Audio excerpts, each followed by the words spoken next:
ter avisado isso agora. Acho que não, se eu acompanhei direito. Que bom. O Afonso não ouviu. Tudo bem, vamos continuar assim. Uai, isso é para ter mais tempo para conversar, ué. Ele ouviu, sim. Vixe, Maria, tá errado. Juliana, não deu certo. A Giovana não... Isso é preconceito. Dado esse aviso para o final da aula. Oi, Luana, tudo bem? Vocês ficam me podando de falar, pô, o que é isso? Tudo bom, professora? Boa noite. Mas a culpa não era minha, não, era o povo que tinha uma outra aula às 19. Aí. Meu marido estava admirado. O quê? Aula no dia 7, feriado? Não estou acreditando nisso. Acho que o professor não se ligou, não. E os alunos também não. É mesmo, né? Pois é. Everton, depois você faz favor de colocar o link daquele Google Form para o pessoal preencher? Beleza, coloco sim. Eu esqueci. Fala, Everton. Tudo bom, Afonso? Beleza, você? Afonso, vai se acostumando com as podas, porque quando eu começo a falar, o pessoal senta também. Na cara larga. O Everton já está acostumado. Ele chega aqui com 50 slides, eu falo, peraí, 50 slides não vai dar, não. Ixi, eu bati meu recorde, 45. Não, então, o recorde é do Everton. Ele chega com 50, assim, fala, não, 50 não dá. Sabrina, não, está recorde negativo, o contrário. Eu sempre tenho muito. Sabrina. Eita, a Sabrina não está ouvindo. Como é que é aquele que a gente olha todo mundo? Para aparecer todo mundo? Eu não sei, o Jailson que sabe fazer aquilo. O Jailson não está aqui? É que eu geralmente... Você também não sabe. Já sei. Geralmente eu estou no celular. Coloca no mosaico. Na opção mosaico. Não, eu consigo, mas a gente não vê todo mundo. A gente vê uma parte só. É só clicar no teu que aparece todo mundo. Boa noite para todo mundo aí, meus. Desculpa que eu não falei.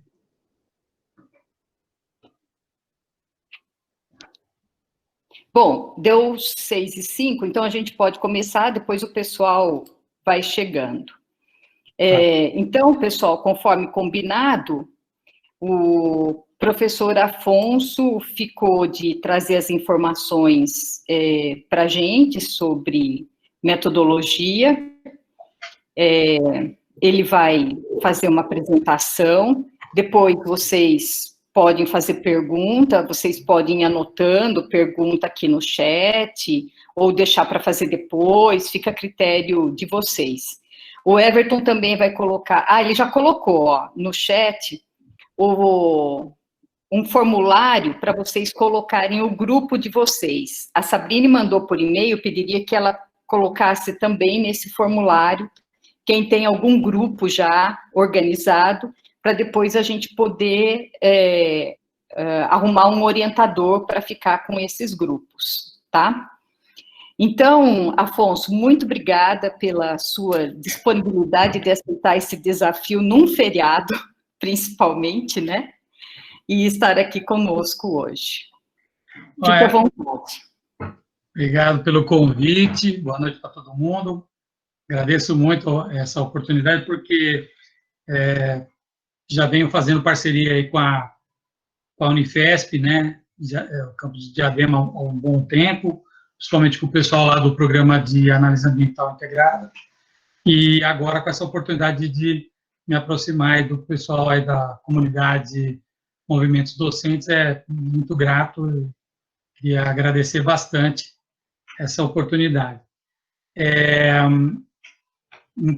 Foi uma coisa que a gente combinou, assim, meio com pouco tempo para planejar, então eu estou trazendo algumas contribuições para conversar com vocês sobre processo de pesquisa, no caso, pesquisa educacional, e como que isso pode contribuir para vocês fazerem o trabalho que a Marilena está propondo para vocês, né? Então, deixa eu pôr aqui para apresentar. Deixa eu ver aqui como é que é, né? Vocês estão me ouvindo bem? Sim. Sim. Está muito bom o som, Afonso. Tá bom. Deixa eu pegar só a garrafinha d'água aqui.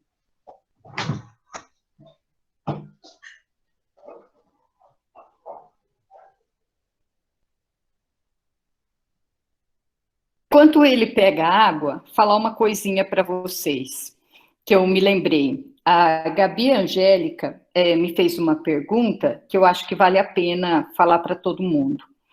Ela perguntou se aluno de didática poderia fazer grupo com aluno de introdução aos estudos em educação. E eu respondi que sim. Então, se vocês quiserem fazer grupo misto, é possível, tá? Não tem problema, não. Pronto, Afonso. Vamos lá.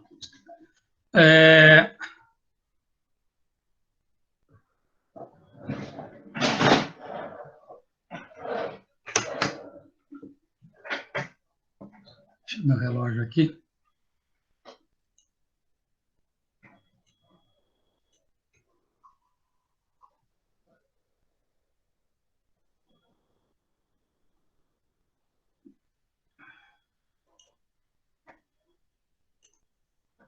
Já está compartilhando aí? Sim. Sim.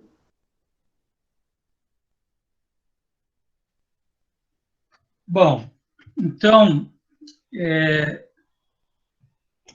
eu coloquei, primeiramente, bom, que tem uma relação aí com desse trabalho, com a disciplina de Introdução a Estudos em Educação. A Marilena está falando que tem a ver com didática também. Então, o que a gente está colocando aqui para dar um apoio para essas disciplinas. E, ao mesmo tempo, do primeiro Encontro Nacional do Movimento de Docentes, que vai acontecer em outubro, e que tem prazo de inscrição de resumos até dia 20.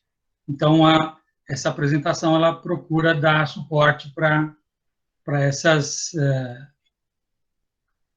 para as disciplinas e para o encontro, né, que eu acho que uma coisa acaba casando com a outra. Eu coloquei um fundo aqui. Por que eu escolhi essa foto de fundo, né? Então, acho que esse é o campus lá do Centro Universitário Fundação Santo André. Eu sou professor, doutor aposentado lá do Centro Universitário. Trabalhei 35 anos com formação de professores no curso de licenciatura em Química e Ciências Biológicas, dando disciplinas pedagógicas, metodologia de ensino de Química, instrumentação para ensino de ciências e educação ambiental, práticas interdisciplinares, né? Então, aqui é o nosso campus lá, né? Nós temos a fortuna de ter um bosque lá no campus. A Casa Amarela, que está ao fundo, é um imóvel tombado pelo Conselho de Patrimônio Histórico aqui de Santo André, e é a sede da reitoria da instituição.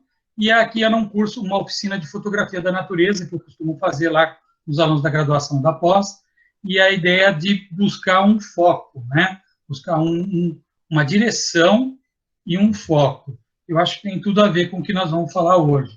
Para fazer um trabalho acadêmico, a gente precisa procurar um foco, procurar uma direção. Então, a temática que vai ser trabalhada é a questão de um processo de elaboração de um estudo ou investigação na área de educação. Logicamente, nós estamos falando de uma coisa pequena, no caso aí do trabalho em si, mas eu resolvi falar de uma abrangência um pouco mais ampla, porque aí serve para outras oportunidades de vocês também, não só especificamente para esse trabalho de agora. Então, o processo começa com a escolha de um tema, o desenvolvimento de um estudo, ou de uma reflexão, se for o caso, organização de dados e das informações que são obtidas, até a elaboração de uma forma de divulgação e comunicação dos resultados. O processo científico sempre ocorre dessa maneira. no caso em questão, a produção de um resumo acadêmico para um congresso educacional, né? Aí eu peguei essa frase da Clarice Lispector, que diz: quem não sabe o que quer, não vê o que encontra.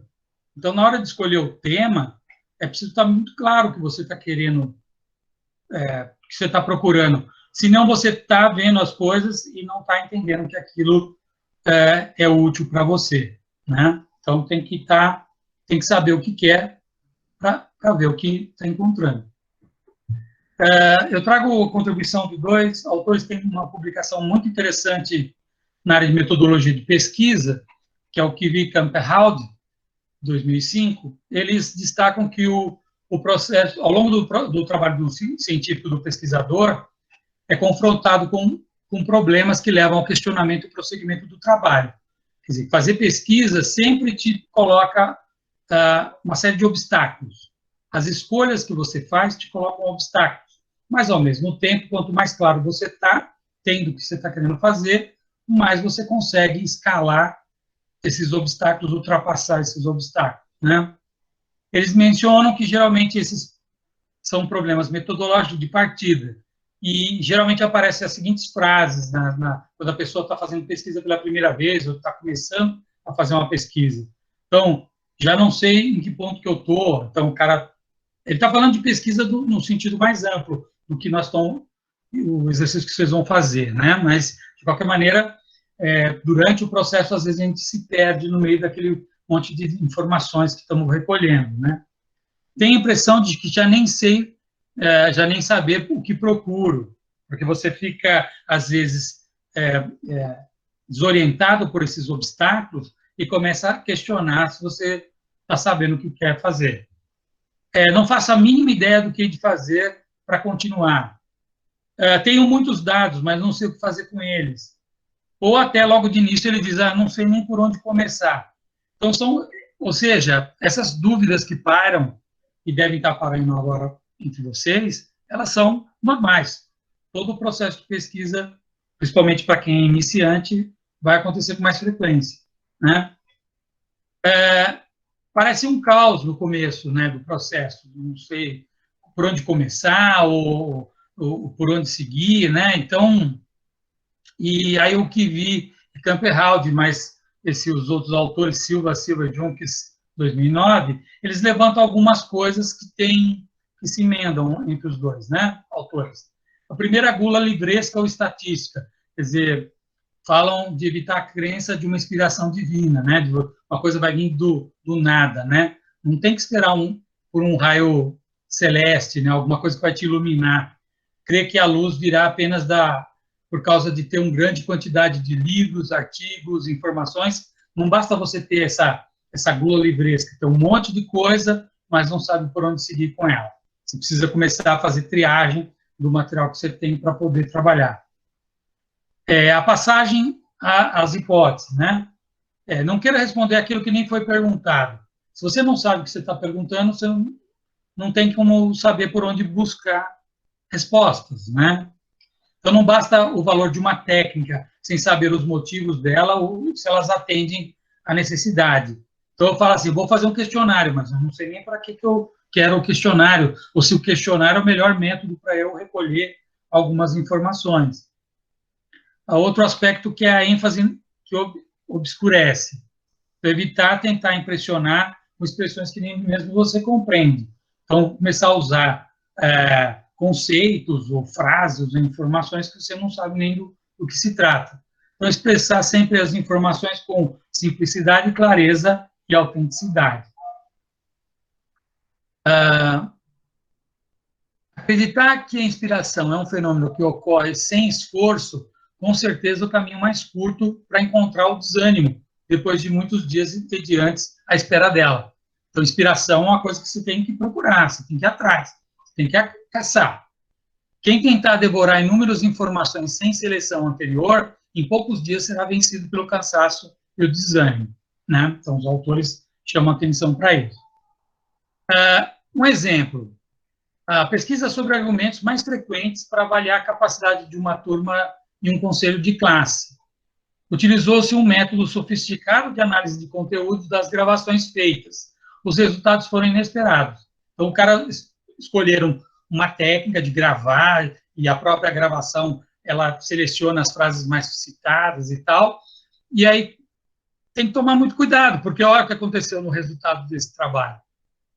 Segundo o computador, os termos mais falados eram e, dem, in, capaz, mais, ou seja, não serviu para nada o computador e a técnica que você está usando. Então, você não pode usar uma técnica, ela vem com a necessidade, você vai se aprofundando e vai verificando formas de você filtrar. Então, por exemplo, esse tipo de técnica é favorável quando você trabalha com palavra-chave, não com frases, porque senão as preposições, os conectivos vão aparecer em destaque, lógico, né?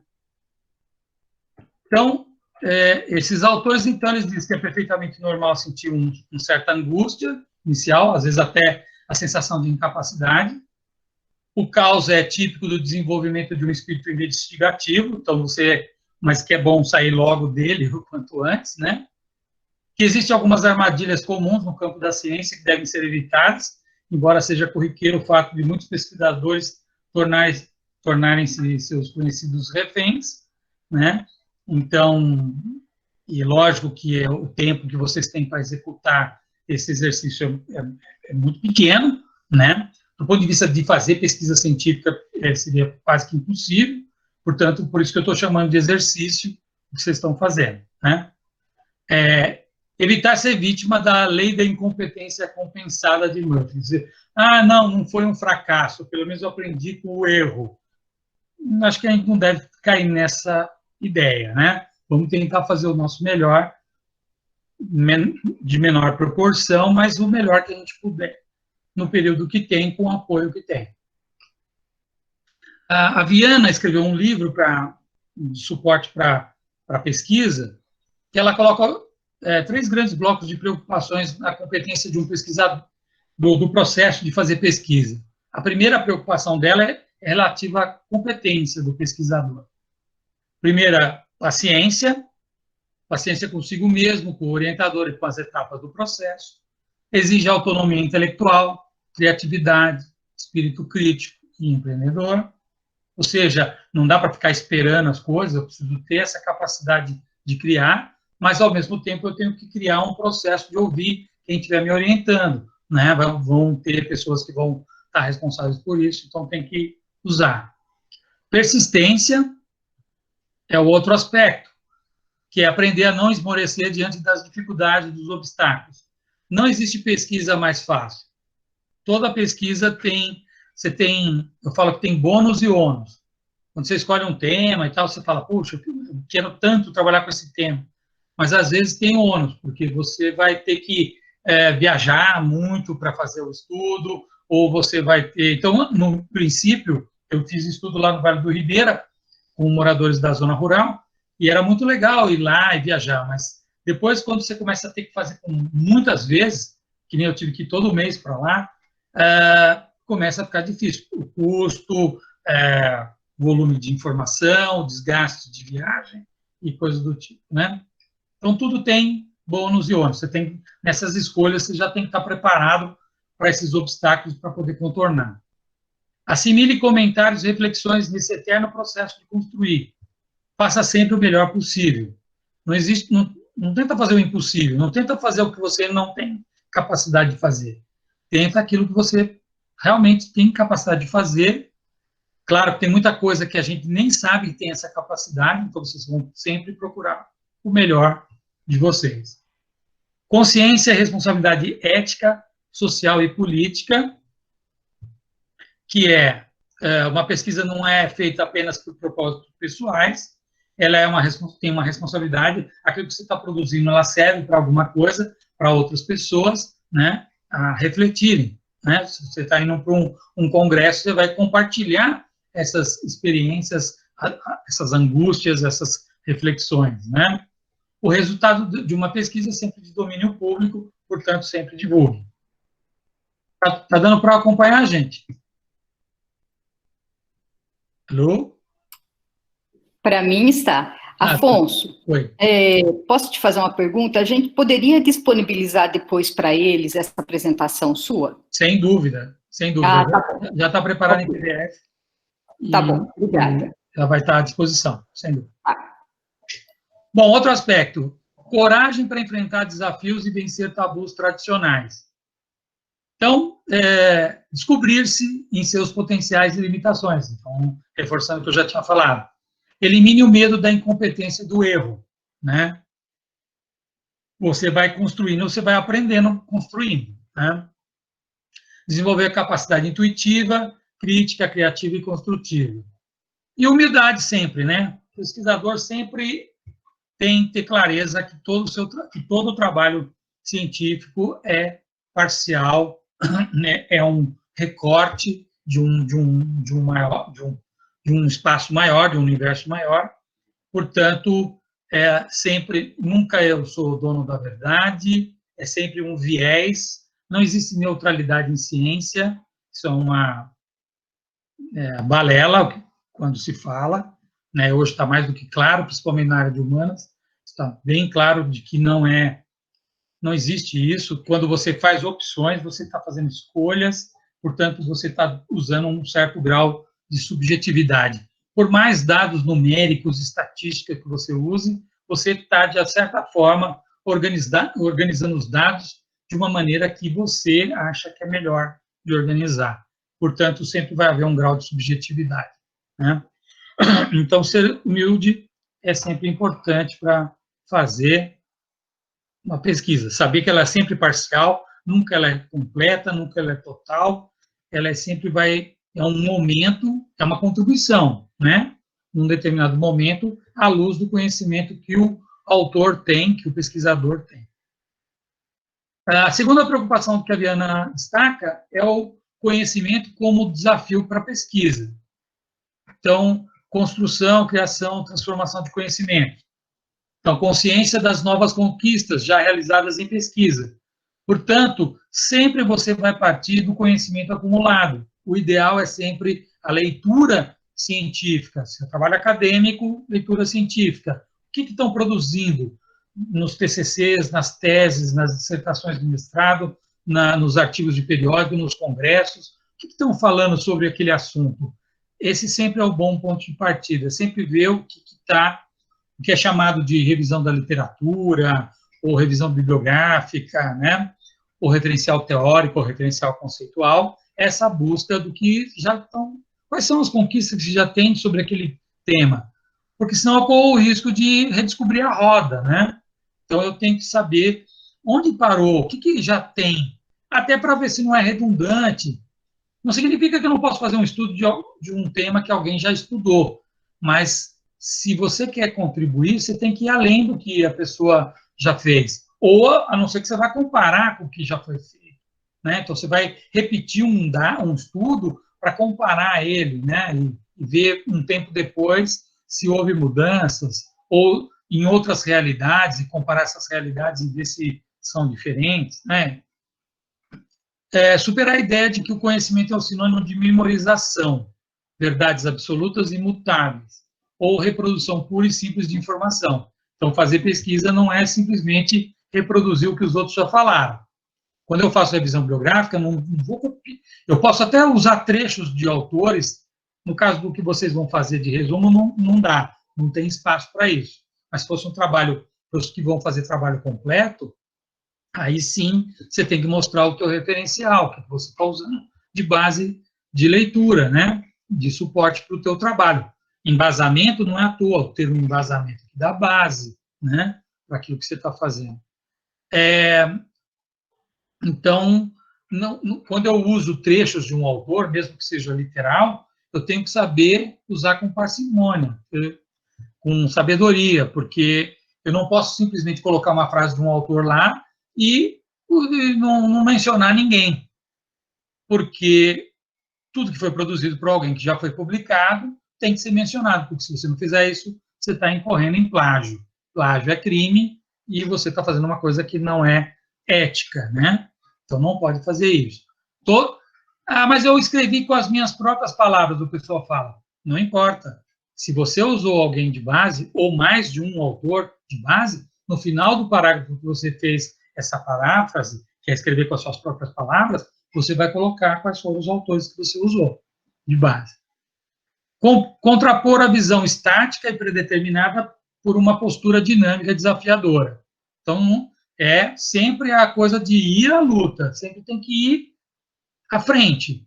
O orientador dá suporte, dá dicas, dá indicações, e você tem que ir atrás daquilo, né? O conhecimento é construído num processo, e de tempos em tempos, né? Pesquisar é buscar divergências, contradições, convergências, novas formas de explicação para alguma situação que está sendo avaliada, né? A pesquisa é um processo constante de construção, é desafio sobrepondo e gerando desafios, é vontade de desvendar o mundo, de acordo aqui com o que a Viana coloca, né? E a terceira preocupação da Viana, que é a parceria entre a informática e a produção científica. E, quando ela escreveu em 2001, não tinha os recursos que a gente tem hoje, né? Os meets aqui que nós estamos fazendo, lives e coisas do tipo, não tinha essa disponibilidade. Então, lógico que ela estava falando da época do computador, de alguns recursos da internet e tal.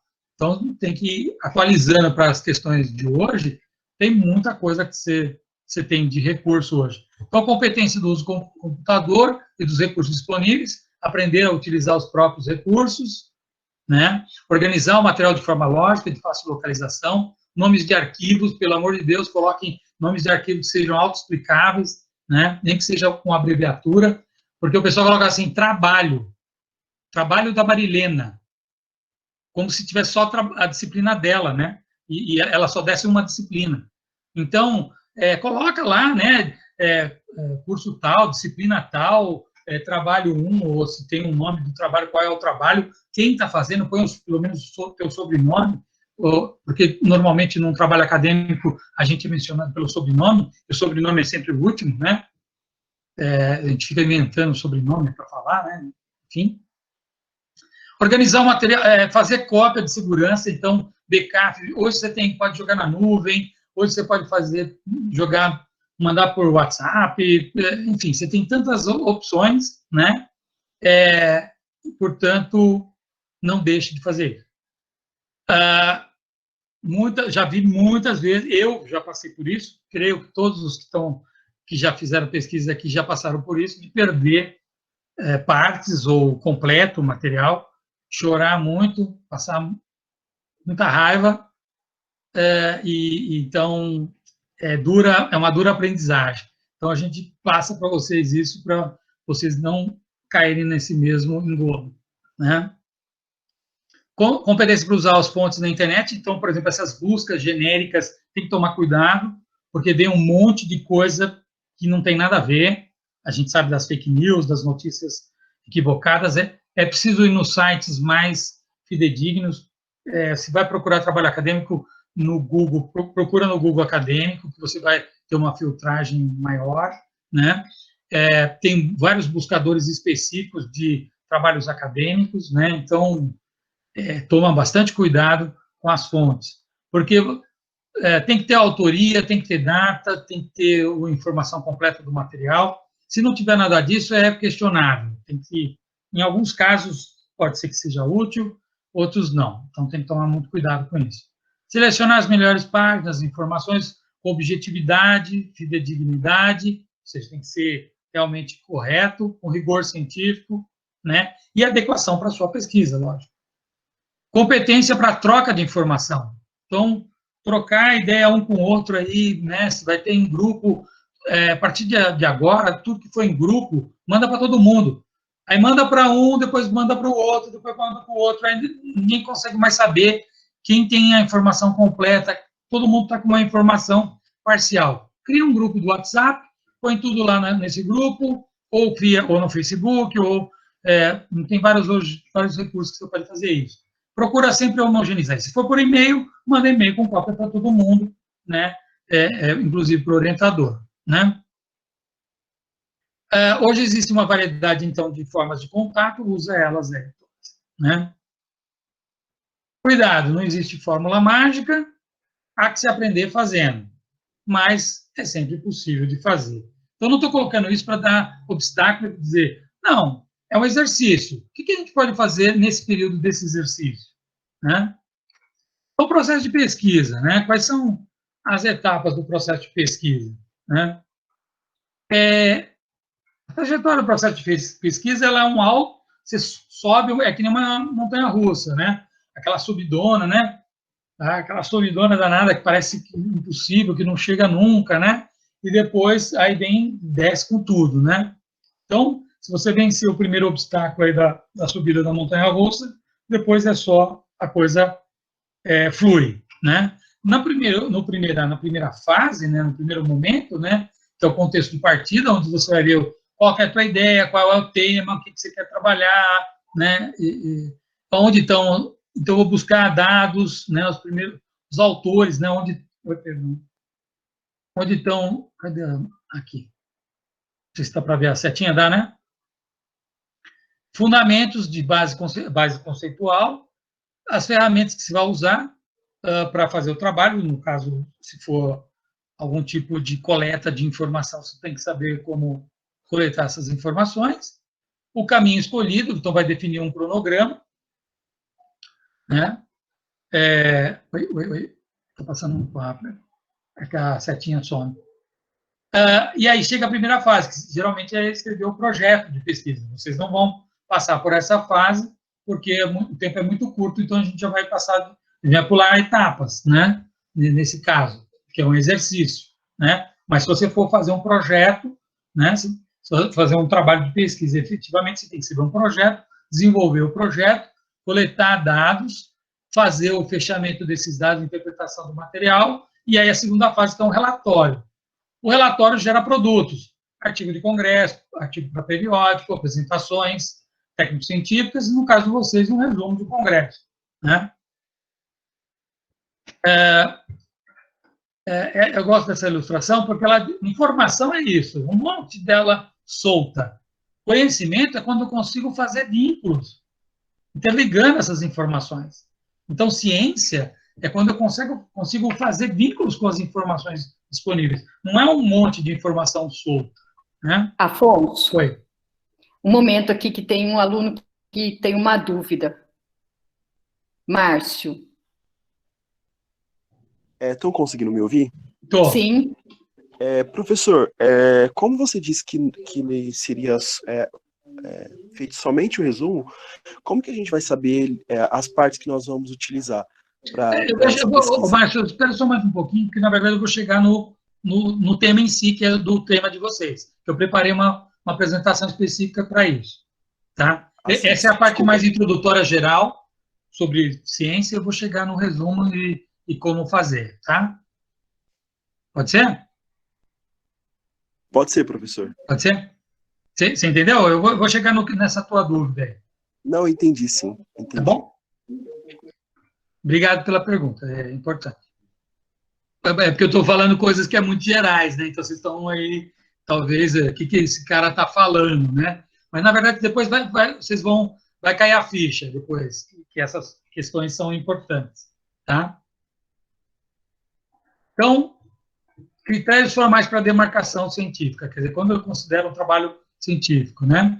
Quando tem coerência, né? Ausência de contradição no texto, fluência entre premissas e conclusões, amarração sólida de um texto, tem que ter sistematicidade, ou seja, não é uma coisa feita assim aleatória, você tem que ser sistemático, esforço para dar conta de um tema, o texto enxuto, direto, claro, consistência, que é a capacidade do texto resistir à contra-argumentação, quer dizer, se alguém contra-argumentar o que você está falando, o teu texto tem que ter capacidade de resistir ao contra-argumento, né?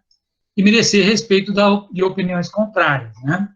Originalidade, corresponde à inovação, fórmula própria, no caráter não reprodutivo, a contribuição que é pessoal, né? À luz de um tema. Objetivação, que é dar conta da realidade de maneira mais próxima possível, evitar meras especulações, nada pode ser inventado, não tem achismo, tem que ter... Claro que uma reflexão, se o trabalho for uma reflexão, é outra coisa, é um ensaio, né? Não é não é uma pesquisa, um ensaio.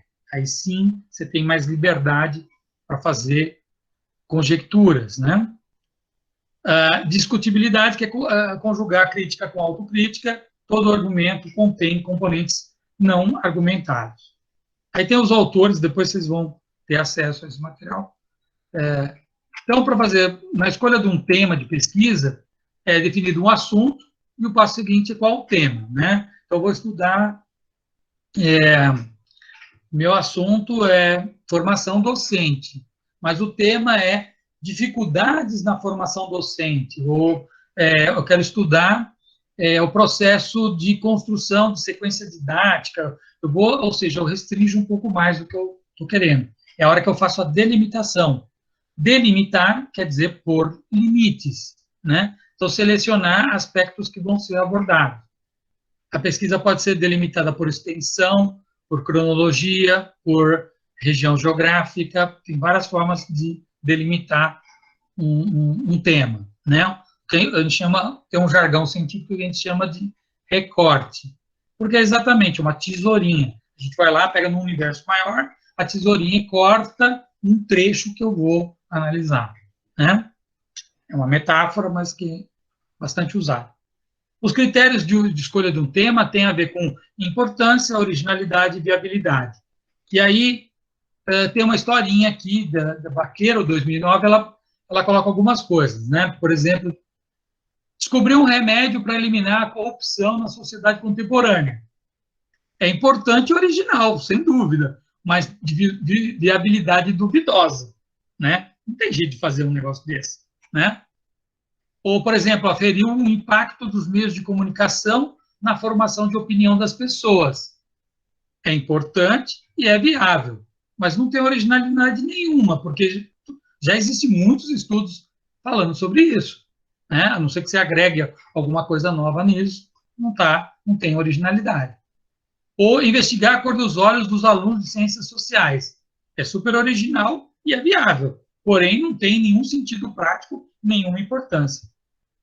Percebe? Então, quando você vai escolher um tema, ele tem que ter essas três coisas ao mesmo tempo, né?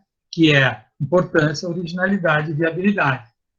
Aí tem até uma historinha aqui contada pelo Cláudio Moura Castro, né? Um pesquisador científico bastante conhecido, foi do CNPq e tal. O caso de um professor cínico que, após uma eloquente e pretensiosa conferência de um jovem colega, afirmou: tivemos hoje a satisfação de ouvir muitas coisas importantes e muitas coisas novas. Só lamento que as coisas novas não sejam importantes e que as coisas importantes não sejam novas. Né? É uma piadinha aí que o Castro faz sobre falar sobre temas, né? Discutir sobre temas. Então, na metodologia científica, a gente vai sair do estágio do leigo, uma pessoa que acha que, né? Eu acho que, hoje todo mundo acha tudo, né? O pior é quando as pessoas acham e creem que o achar é suficiente para ser a verdade. E esse é o grande problema que nós vivemos hoje, né? Das pessoas transformarem o achismo na verdade absoluta. Então, isso é complicado. Você vai passar por um pensamento mais técnico, qual é o problema, como resolver o problema, ao científico, que vai procurar explicar quando ocorreu, por que ocorreu, como que, né, ocorreu, como otimizar, como procurar novas descobertas, né? Então, a gente tem que transitar do eu acho para outros momentos. Significado e metodologia. Toda pesquisa tem metodologia, tem um método. O método, em grego, quer dizer, mete é o que segue, o que vem a seguir, e odos é caminho. Portanto, o método é encontrar um caminho, seguir um caminho, né? Então, quando eu faço opção metodológica, o jeito de fazer, eu estou fazendo escolhas que vão me ajudar a seguir um caminho para explicar o tema ou as perguntas que eu tenho no meu trabalho, no meu estudo, no meu ensaio, né? Se é um ensaio mais livre, logicamente que a metodologia é mais solta, né? Na verdade, é reflexão. Então, nesse caso, não tem tantas preocupações com isso, mas de qualquer maneira, você vai ter que ter um caminho a ser seguido, né? Eu vou contar um exemplo depois para vocês que nós estamos fazendo agora. Esses dois autores, o Gil e o Lacato Marconi, são escrevem livros sobre metodologia de pesquisa faz muito tempo, né, metodologia científica, né? Eles classificam três grandes grupos de pesquisa, né? A pesquisa exploratória, vão ouvir muito esse tema, o meu estudo é exploratório. Exploratório é porque está explorando, né? Está começando um tema, né? É quando o problema é pouco conhecido, as hipóteses não estão claras. Então, eu estou explorando ele para tentar descobrir por onde caminhar. Ele vai gerar um dado preliminar, um estudo que pode permitir novos estudos, né? Tem a finalidade de buscar informações sobre um tema e delinear ele melhor, tornar ele mais claro para novos estudos, né? Isso é o que é a pesquisa exploratória. Pesquisa descritiva, que é o autor ter um objeto, um fenômeno que ele está estudando, que desperta o interesse, e ele passa, então, a descrevê-lo, classificá-lo, observá-lo, né? E a pesquisa explicativa, ou analítica, né? Que é do tipo de pesquisa que é utilizada para descobrir o modo e as causas do fenômeno. Vou tentar explicar o que está ocorrendo. Vou tentar analisar o problema ou fenômeno e tentar explicar ele, o que está ocorrendo, quais são as suas causas. E os métodos desse tipo de pesquisa variam conforme as áreas de conhecimento. Por exemplo, nas ciências físicas e naturais tem um método experimental. Eu vou para o laboratório explicar as coisas. Nas ciências humanas e sociais tem esse mais observacional. Estou observando o fenômeno e registrando ele com detalhes e dali eu vou extrair coisas, né? Dimensões de um projeto de pesquisa. Tem uma dimensão técnica, que é seguir regras de formatação. Então, no caso aí do congresso, tem um template. Esse template, ele te dá detalhadamente qual o tamanho da letra, o tipo de letra, o espaçamento. Você não tem que ficar inventando. Você tem que construir de acordo com o que está ali naquelas regras que estão instituídas, né?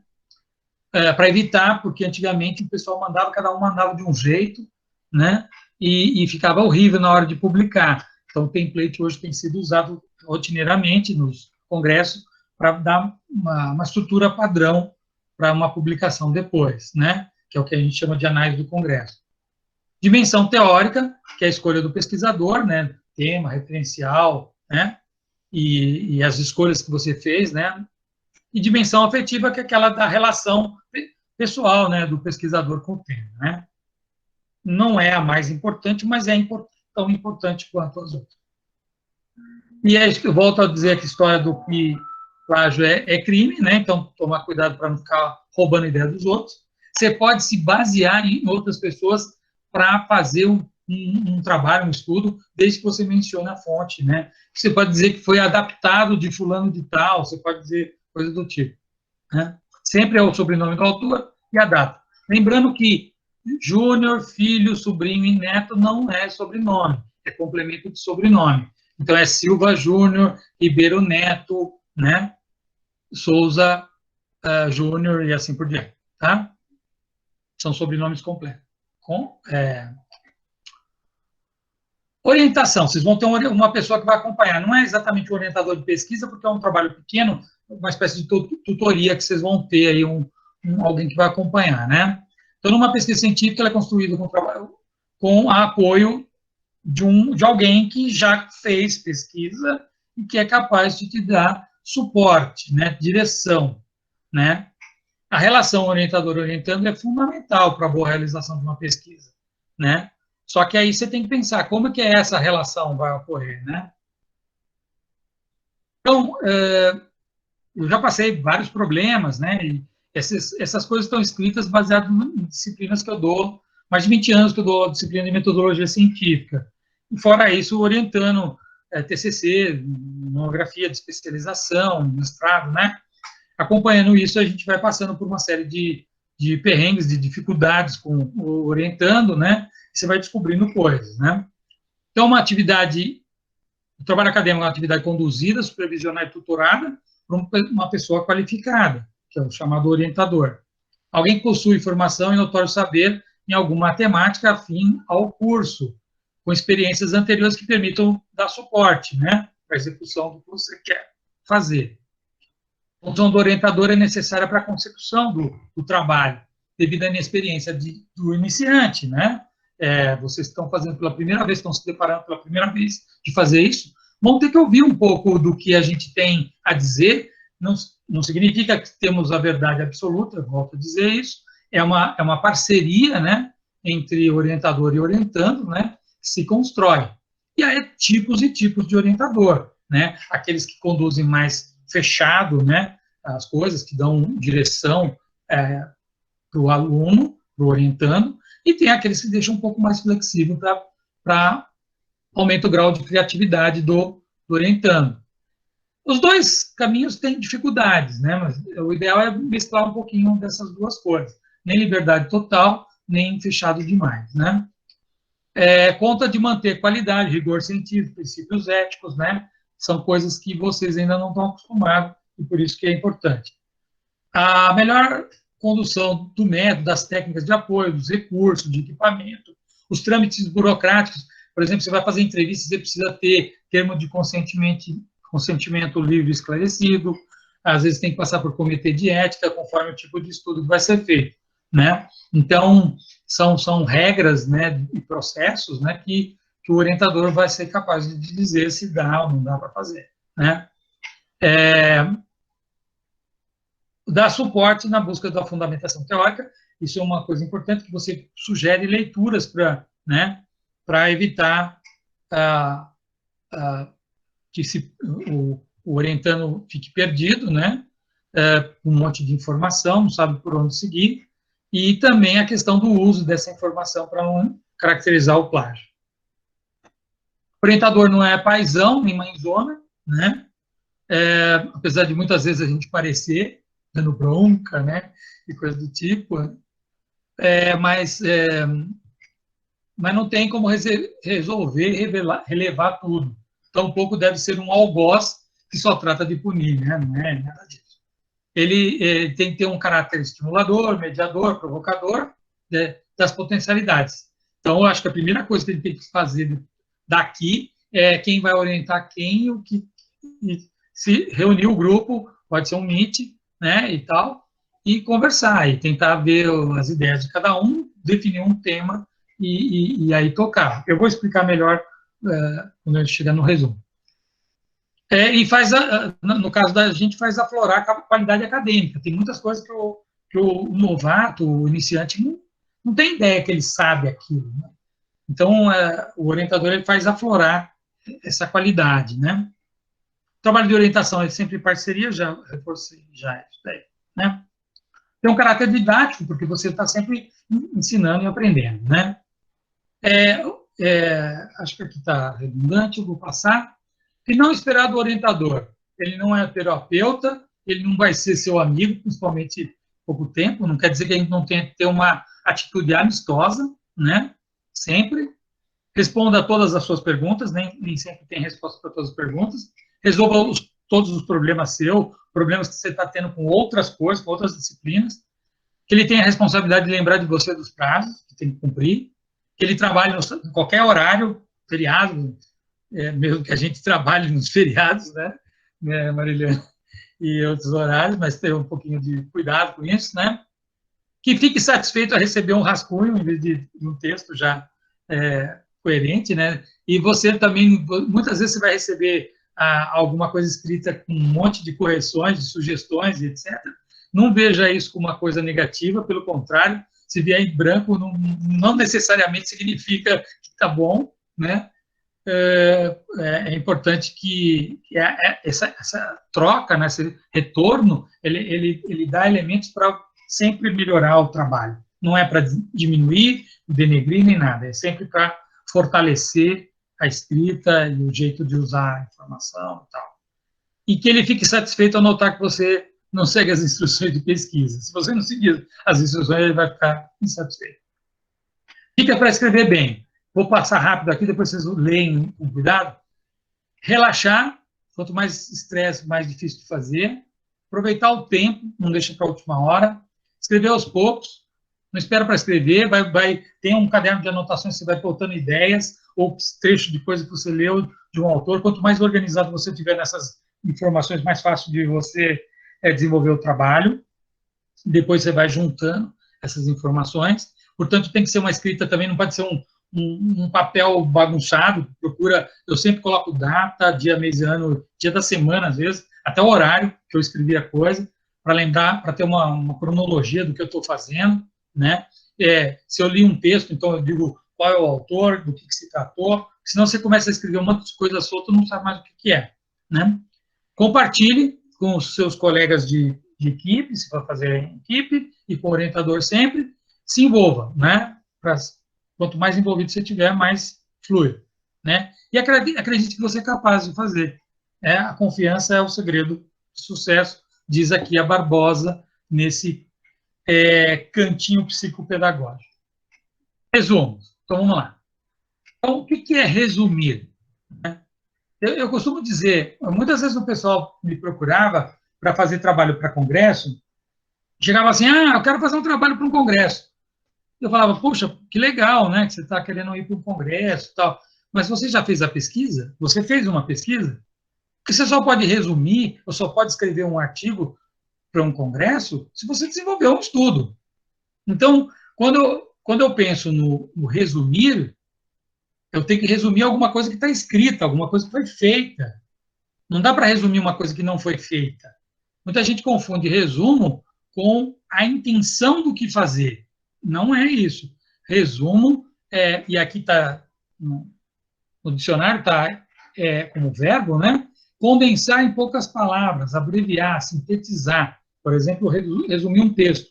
Você tem o todo do texto. Você não vai resumir só a introdução, começo do texto. Você tem que resumir o começo, o meio e o fim do texto. Senão você não resumiu um texto, né? Conter em resumo, reunir, sintetizar. Então, por exemplo, o livro resume a história da pintura. Então, resumir, né? Então, só se resume aquilo que foi efetivamente pensado ou escrito. Resumir implica em sintetizar todas as etapas de um processo realizado, e não só a intenção. Resumo, geralmente, é a primeira coisa que aparece num trabalho acadêmico, ou num artigo, ou num periódico, mas é a última coisa que eu vou escrever. Por quê? Porque eu só consigo resumir depois que eu tenho o todo feito, né? E assim eu resumo esse todo, né? No caso de vocês, como é um exercício rápido e de pouco tempo, e fôlego, né? Logicamente que essa coisa vai acontecer junto, né? Eu estou explicando para vocês para o futuro, para vocês terem uma ideia, né? Mas, afinal, não se pode resumir algo que você não detém no todo. Eu coloquei aqui. Então, aqui, na disciplina que eu tenho lá de metodologia, que eu tinha lá na universidade, de metodologia de pesquisa e ciências naturais, eles terminavam com um artigo para esse caderno, essa revista que a gente inventou. Nós inventamos uma revista fictícia que eles publicavam, inclusive alguns tão bons que eu estou procurando um jeito de publicar, né? Eu só peguei os resumos, que eram artigos, né? Na verdade, eles tinham uma disciplina de 1 ano, então dava para fazer a pesquisa, gerar dados, escrever e ainda fazer o resumo. Então, eu peguei os resumos, aqui alguns exemplos. Eu vou pegar só um para falar, e os outros depois vocês dão uma lida, para eu poder abrir a conversa. Aqui tinha um template. Então, o template. O que é o template? O template é o formato padrão com a explicação que tem. Então, por exemplo, inserir o título aqui, com esse estilo, letra Arial 14. O título deve ser claro e conciso, não ultrapasse 3 linhas. Parágrafo único, no caso não deve ultrapassar 2 linhas. Não tecle Enter no título, mantenha o formato centralizado, sem ponto final. Esse aqui é o meu template lá da revista. No caso, vocês vão seguir o template do congresso, eu já vou mostrar aqui. Inserir o nome dos autores. Aqui está um abaixo do outro. No caso, lá não. Lá é um do lado do outro, separado por vírgula, né? Sendo que os organizadores, em primeiro lugar, quer dizer, quem for responsável pelo artigo vem primeiro. Se não, segue uma ordem alfabética do primeiro nome, né? E aí tem o estilo, a cor e tudo, né? Para você seguir. Escrever por extenso, pelo menos o nome inicial e o sobrenome. Então, está aqui um exemplo, tal. Desculpa, eu estava sem o sobrescrito no PowerPoint, eu não sei usar. Então, esse aqui seria sobrescrito, esse número. Ele vai indicar a instituição. Então, acadêmicos do curso tal, da instituição tal. Professor, doutor e orientador, não sei o quê. né? Aqui, informação, no caso lá está no rodapé, né? O resumo. Inserir aqui o resumo, simples, sucinto, mas completo. O trabalho investigado, realizado, letra real 10, parágrafo único, texto corrido. Espaço simples e margem justificada. Aqui nesse resumo era de 200 a 300 palavras. Lá parece que é de 150 a 200, né, Marilena? No Congresso. Marilena? São 2.000 caracteres, contando os espaços. Verdade, lá é caractere. Tá. Eu até já calculei, vou mostrar um exemplo como é que fica os 2.000 caracteres. O texto deve conter uma breve introdução, objetivo, metodologia, área de abrangência, tarará. Isso para uma pesquisa de longo, que eu falei, eles faziam 1 ano de pesquisa, né? O de vocês, logicamente, não vai ter todos esses detalhes aqui, né? Principais resultados e a conclusão do trabalho, né? No caso do ensaio, vai ter começo, meio e fim, vai ter uma reflexão, eu vou mostrar um exemplo. E as palavras-chave são palavras técnicas, né? Que são separadas por uma vírgula, né? Pode ser de 3 a 5, acho que lá também, né? Se não me engano. Aqui, então, um exemplo. Esse trabalho, inclusive, nós vamos publicar ele, Visões de Ciência em Desenhos Animados, uma alternativa para o debate sobre a imagem do cientista e da ciência passada à criança. Então, o título, o nome do pessoal, né? Então, está aqui. E aqui, no caso, tá a instituição está abaixo do nome, no caso de vocês, vai estar lá no rodapé. Resumo. Então, eu marquei em cor diferente para vocês mostrarem a estrutura do texto. Então, a primeira parte aqui em amarelo é uma contextualização, né? Então, dada a grande influência da televisão na vida das crianças, o presente trabalho analisou um dos gêneros televisivos, que é o desenho animado. Esse trabalho consiste numa análise fílmica, então aqui ele vai para a metodologia. Ele vai dizer que é a análise fílmica, que é a técnica que nós estamos usando, que é destrinchar o filme, no caso, um desenho animado, aqui, no caso, é série, né? E episódios do 3 séries, Pink Cérebro, a Turma da Mônica, com destaque para o Franjinha, e o Laboratório de Dexter, né? Aí ela entra aqui, os resultados, os 3 desenhos, então aqui ela já está entrando na informação do que eles chegaram. E esse é o último pedaço, né? Nota-se o potencial que esses desenhos têm de despertar interesse maior na ciência das crianças, tarará, tarará. Então, aqui seria a conclusão do trabalho. Então, tem uma introdução, uma metodologia, o resultado é a conclusão. Geralmente, tem que estar isso completo. Se você colocar só a introdução, você não resumiu o teu trabalho. Você resumiu a tua introdução, né? Aí eu tenho outros exemplos, aqui eram de análise de uma série de TV. Esse, inclusive, faltou coisas, né? Ficou muito pequeno, né? E faltou coisas. Ele ele já vai para a conclusão, sem falar do resultado, né? Esse aqui é um outro, que é era a preparação de um catálogo de séries de TV para a educação científica. Isso aqui são alunos do 2º ano do curso de Química fazendo trabalho de conclusão da disciplina Metodologia de Pesquisa, tá? Esse aqui só tem 2 partes, praticamente, né? Ele gastou um tempão na introdução, no contexto, na justificativa, no objetivo do trabalho, e ficou mais um trecho, esse do amarelo é da metodologia, e o resultado da conclusão, cadê? Ficou, não tem uma linha, né? Praticamente. Então, tá falho. Então, vamos lá para o Congresso, né? Então, o Congresso fornece este template, né? Título, eu só acrescentei um detalhezinho para você. A letra é Garamond 14, o subtítulo também é Garamond 14, sem caixa alta. O título está aqui, um do lado do outro, vírgula, e vai ter um número. Esse número deve provavelmente ser subscrito, não sei, para remeter ao rodapé, né? Escreva aqui seu resumo, respeite o limite de 2.000 caracteres, contando os espaços, tá?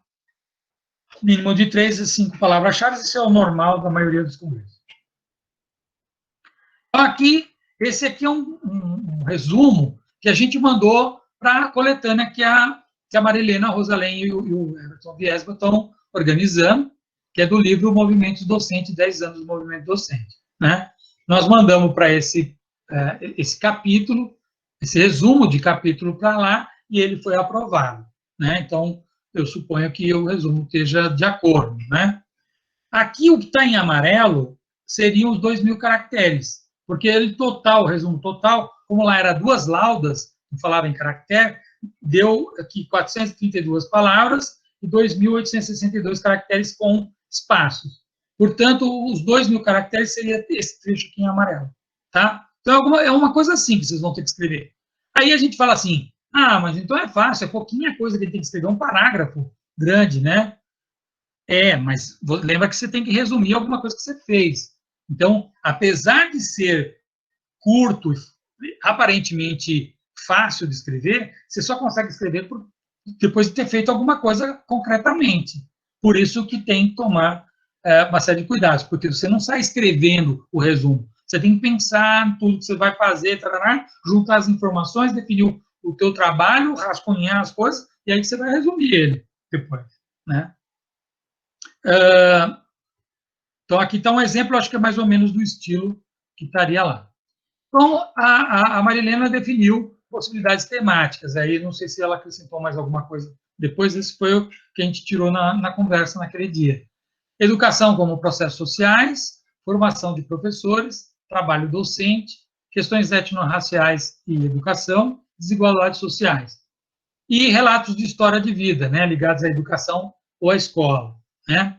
Possibilidades metodológicas, relato de experiência, que podem ser individuais ou em pequenas equipes, que você pode se reunir e gravar, que geralmente a gente chama de grupo focal. Você tem um foco e grava essa conversa, né? As narrativas autobiográficas, que são descrições e reflexões a partir da própria experiência de vida. Tem técnica, tem autores, tem leituras específicas que falam sobre isso. Não é simplesmente sair falando sobre, né? Tem jeito de fazer. Mas com o curto tempo que vocês têm, na verdade, vai ser alguma coisa no bom senso, né, e com o apoio dos orientadores. Né. Análise de estratégias pedagógicas ou de processo de produção de material pedagógico, estudos e reflexões teóricas, revisão da literatura, por exemplo, de coisas que vocês leram, né, ou alguma coisa mais ensaística mesmo, mais solta, colocada. Voltando aqui nesse resumo, esse aqui é o seguinte: o Roberto Maciel, a Juliane Sinese e o Gabriel Silva queriam contar experiências do PIBID de Química lá da Fundação Santo André. Eles têm essas experiências, participaram muito tempo da experiência. Então, o capítulo, o que é? É um relato deles, autobiográfico, contando a experiência deles, as emoções, os sentimentos, as dificuldades, os obstáculos, né? E o que efetivamente aconteceu, e os percalços também, né? Eles estavam contando muito das coisas legais. E quando eles começavam a contar, eles contavam só direto na escola, mas esquecia que tinha um planejamento na universidade, tinha as disciplinas pedagógicas deles que davam suporte para o que eles iam fazer na escola. Então, tem um processo. Então, eu entrei aqui nesse capítulo porque eu estou fazendo esse processo de articular eles, né? E nós vamos fazer um grupo focal depois, que é para cada um vai escrever seu próprio relato, nós vamos trocar os relatos entre todo mundo, e depois a gente vai juntar esses relatos e vamos conversar sobre eles a partir de um conjunto de questões ou de aspectos que a gente quer destacar. Vamos gravar isso e vamos sintetizar para o artigo. No caso, é um capítulo, né? Então, tem um número razoável de páginas para fazer.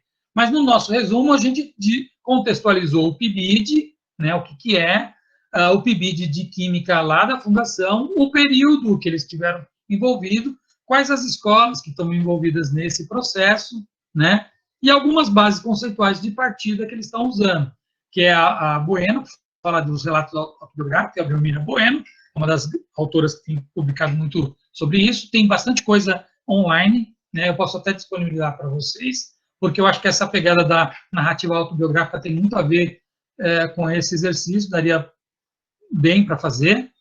E um outro que eu estou usando, que é a Marie-Christine Jossot, né, que é uma pesquisadora suíça que tem um conceito que é o caminhar para si, que é essa experiência de vida e formação, que ao longo do processo de vida você vai se formando, né, e é voltar para si. Elas trabalham com educação, né? Então, todo o trabalho delas estão ligados à educação, apesar que extrapola a educação. Aí nós contextualizamos aqui o foco, né, de coleta, né, que nós estamos fazendo, né, e aí nós como é um capítulo, nós sintetizamos o que nós vamos colocar no texto. Vai colocar os fatos ocorridos, as dinâmicas promovidas, as relações interpessoais, o aprendizado particular de cada um e os sentimentos nos diversos momentos da prática pedagógica, inclusive as dúvidas, os percalços, as dificuldades. Os dados são integrados por meio de um grupo focal, destacando reflexões, tarará, tarará. O desfecho do capítulo caminha para uma discussão em defesa do PIBID, potencial do programa de incentivo à docência, a valorização do educador na sociedade. É apresentada uma série de argumentos que sustenta a relevância do educador para a sociedade, na vida em sociedade. Porque a gente está questionando no começo de que nós estamos passando por uma situação muito difícil de extinção de licenciaturas, fora a desvalorização do trabalho do professor, né? E a gente sabe que não tem sociedade sem professor, né? Então, isso é um absurdo que a gente está vendo, e a gente tem que lutar contra essa situação. Sugestões. Formar grupos de estudo e reflexão, ou optar por trabalhos individuais, escolher um orientador, acho que nós vamos definir isso, não sei se hoje, estudos e definir passos, encontrar um foco bem definido para investigar ou refletir, tem que ser ágil, como é pouco tempo, tem que ser uma coisa bem restrita e ágil, não adianta querer achar que vai discutir os problemas do mundo num trabalho de 15 dias, né? Fechar um cronograma de estudo, então, se vai ser narrativa, como vai produzir a narrativa, quando que tem que entregar, juntar as narrativas, pensar em como vai integrar essas narrativas e produzir o resumo, né? Reunião para delimitar o escopo do texto, redação do resumo dos resultados obtidos nas leituras, reflexões ou coleta de dados, revisão do texto, fechamento e aí a disponibilização lá no Congresso, né?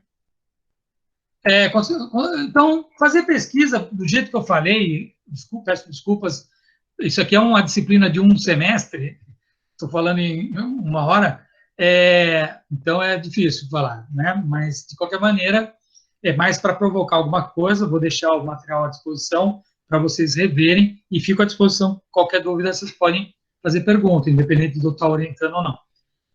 Fazer pesquisa, no caso, pesquisa educacional, pode parecer um bicho de 7 cabeças, mas não é, dá para fazer os princípios, né? Vazamento adequado, apoio do orientador, grau de organização e empenho, grande dose de iniciativa e criatividade, e divirtam-se com o que vocês vão fazer.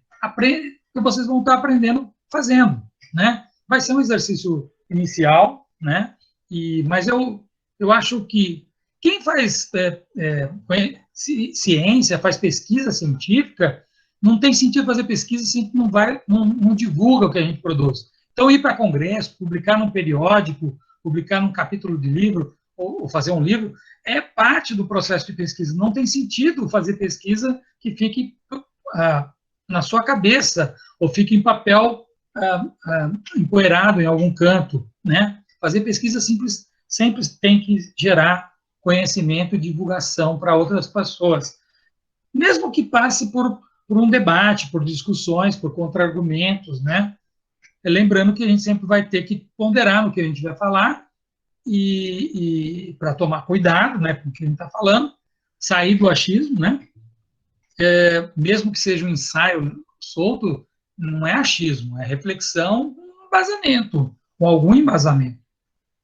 Tudo pode ser desenvolvido a contento e mãos à obra e tenham uma boa experiência, tá? Aqui são as referências que eu usei. É isso aí. Afonso, foi muito legal a sua apresentação. Eu gostei muito dos exemplos que você trouxe, e gostei em especial desse finalzinho, quando você falou do divertir-se e do divulgar. Isso é fundamental. Obrigado. E, principalmente, essa questão do divulgar é que me provoca a fazer essa proposta para todo mundo, para a gente, já com o pessoal que está iniciando no curso, já começar a aprender a fazer isso, porque é fundamental. Então, agora a gente precisa ir para frente. Seria possível, Afonso, você colocar naquele slide que aparece os tópicos da disciplina para a gente, por favor? É um dos últimos, por favor, porque lá aparece os tópicos, eu acho que fica mais fácil. Bom, pessoal, vamos para os encaminhamentos. O Everton colocou de novo aqui o formulário. A Viana perguntou como que vai ser a distribuição, eu falei que é surpresa, né? Porque a gente também está em dúvida de como fazer isso, né? Por isso que a gente pensou nesse formulário. Um dos itens do formulário é perguntando para vocês qual é o tema que vocês pensam em desenvolver nesse trabalho, porque é uma das pistas que a gente pensa em formar a parceria entre os estudantes e o orientador, né? Por isso que eu escrevi tema, e a Luana escreveu por eixo temático, que são aqueles temas que o Afonso listou, que são os conteúdos da nossa disciplina, que aparece no cronograma da nossa disciplina. O primeiro é educação como processo social. Então, quando... Você quer compartilhar a tela? Faz favor, se você puder compartilhar, eu acho que ajuda. Quando o Márcio Wilson perguntou, né, a questão do projeto, por que vocês não vão fazer um projeto? Porque vocês estudaram na disciplina. Então, vocês vão partir daquilo que vocês estudaram, que são esses temas que estão aí. Então, vocês estão partindo do estudo que vocês já realizaram. É essa que é a lógica. Então, vocês estudaram esses temas. Vocês vão escolher um desses temas para realizar o trabalho de vocês. E as referências são as referências às disciplinas. Então, a ideia é nesse sentido. Vocês escolhem o tema e, a partir dessas temáticas, as pessoas também vão se posicionando. Vou dar um exemplo. A Luana Lima, a identificação dela é com as questões étnico-raciais e educação. Tanto é que daqui a 2 semanas ela vai falar sobre esse tema. Então, quem escolher esse tema, com certeza vai ficar com a Luana Lima. Tá? Então, é mais ou menos essa lógica que a gente vai seguir. Desigualdades sociais tem muito a ver com o Everton. Então, provavelmente fica com ele, essa lógica. Agora, a gente tem a questão dos estudantes de introdução que estão se juntando com a didática. Daí a gente também pode fazer umas interligações com os conteúdos de didática. Então, aí vai variar um pouco, tá? Se vocês ainda não têm grupo, vocês podem preencher o formulário sozinho. Vou pegar a Viana, que fez a pergunta. Vamos supor, a Viana não conseguiu formar grupo, porque tem gente que entrou depois, ela não conhece o pessoal, ela pode preencher o formulário sozinha. Daí, se a gente vê que ela colocou formação de professores, e eu vejo que uma outra pessoa, por exemplo, o Márcio Wilson, colocou também formação de professores, eu vou ver se os dois não topariam fazer juntos, já que é o mesmo tema. Ou se os dois vão fazer separados, sei lá, tanto faz, não tem problema, pode fazer separado mesmo, não precisa fazer junto. É que, às vezes, junto, a gente vai trocando ideias, né? Mas não tem problema nenhum, pode fazer separado. E a gente coloca 2 orientadores. A outra possibilidade é contar experiências, né? Então, experiências que eu tive como aluno, ou que experiência é essa de aluno? Por exemplo, a passagem do ensino médio para o ensino superior, ou agora no ensino remoto, não sei. Eu acho que a melhor coisa seria vocês escolherem uma temática. Eu li os trabalhos de vocês, os trabalhos de vocês estão bem escritos. Na verdade, o que vocês já escreveram é praticamente um resumo. né, dessas temáticas, vocês já têm escrito o que poderia ser praticamente um resumo para o encontro. Então, daí teria pouco trabalho para se fazer junto com o orientador de vocês. Deu para entender a lógica? Alguém quer fazer alguma pergunta que ajude a gente a avançar um pouco? Marilena, só uma coisa. No meu caso, eu estaria disponível para a formação de professores e esses relatos de história de vida. Pois é. Então. Marilena. Ótimo. Oi. Eu fiquei com uma dúvida com relação exatamente aos relatos de experiência de vida. Eu teria, nesse caso, 2 trabalhos. Eu teria que fazer um relato mais completo, a partir de uma entrevista com a pessoa, e a partir desse relato, eu iria redigir um resumo?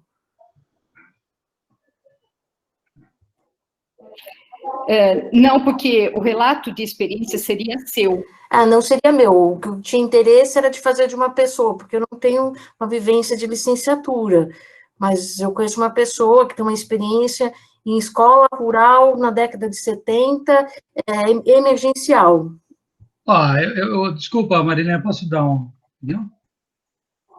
Claro, pode falar. Então, ela poder registrar, e é fácil de você conseguir fazer nesse período... É minha mãe.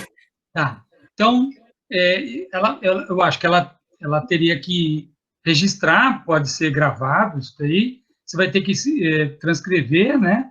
E aí, a partir da transcrição de uma discussão que você vai promover, de um fio condutor que você vai promover, é que você vai gerar o resumo. Não é que são 2 trabalhos. Eu volto a dizer, não dá para você resumir uma coisa que você já não fez. Então, você vai ter que fazer alguma coisa para poder resumi-lo. Até porque o que eu entendi do relato, ele não vai trazer os detalhes que eu gostaria de ter, o resumo não vai trazer os relatos, os detalhes que eu gostaria de ter. Isso sim, porque vai ficar para apresentação. Tá. Que vai ter no formato do pôster ou da oral, né? Vídeo. Aí você teria que fazer um trabalho completo, que seria uma outra opção, mas o tempo é curto para isso. Ou então, como o Afonso começou a dizer, no pôster você poderia colocar mais detalhes. Agora, o tempo também é curto e você teria que procurar referências bibliográficas para isso. É lógico que o orientador poderia ajudar nesse caso, mas teria que correr. O tema é bem interessante, mas teria que correr. Já fazer você que trabalham, tem autores que trabalham com história de vida de professores, acho que a Alice Lang Gordo e a Zela De Martini, tem um pessoal que eu conheci, que era da Unicamp, né, quando eu fiz o mestrado em educação, eu tive contato com eles trabalham, tem coisa publicada sobre isso, precisaria ver, só que são estudos de longa duração, então no caso aí, um exercício menor, né, então... Mas era bom ler um trabalho para ver como que ele fez, né? Entendi. Marilena, dá licença um pouquinho. Eu não sei se pode, tem tudo a ver com o meu tema, a sugestão dela, da educação dos anos 70. Tem a ver com um artigo que eu estou escrevendo agora, que é da educação dos anos 80 até os dias atuais.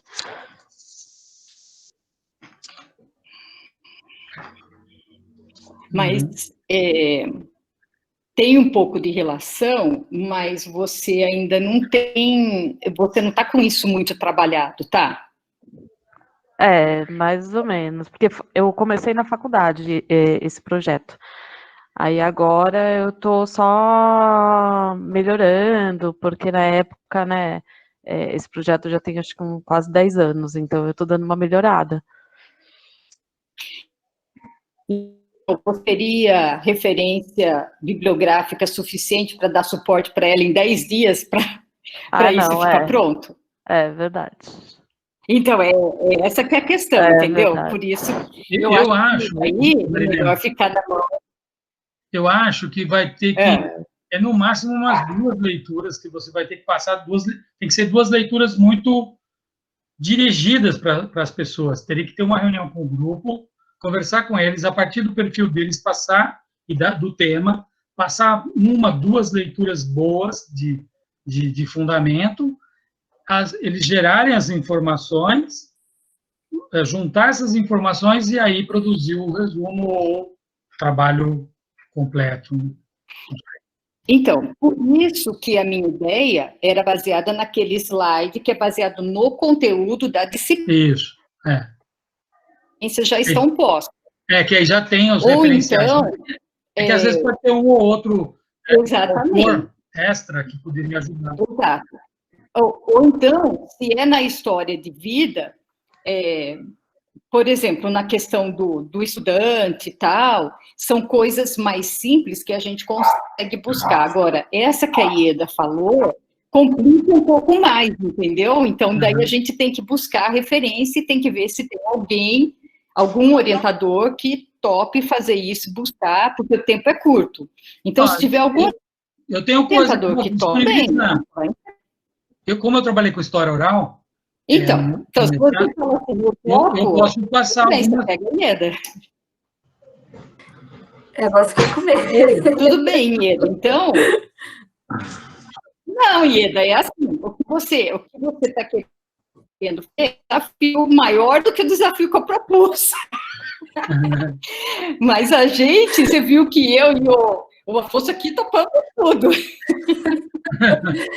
É que a gente teve em história da educação um pouco disso, né, da história lá no início no final do século XVIII, início do século XIX, das escolas como eram, né, que os professores cozinhavam, davam aula para 3, 4 turmas, tal. Eu falei, poxa, minha mãe vivenciou isso na década de 70, numa escola emergencial rural na cidade que eu nasci, que é Caconde, né, e ela é cheia de histórias que relatam essa vivência escolar num estado que é a principal potência do país, e que ainda vivenciava essas situações. Né? Legal.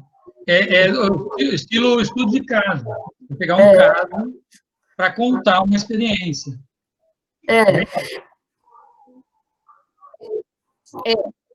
São várias coisas que estão surgindo. A Luana fez uma pergunta.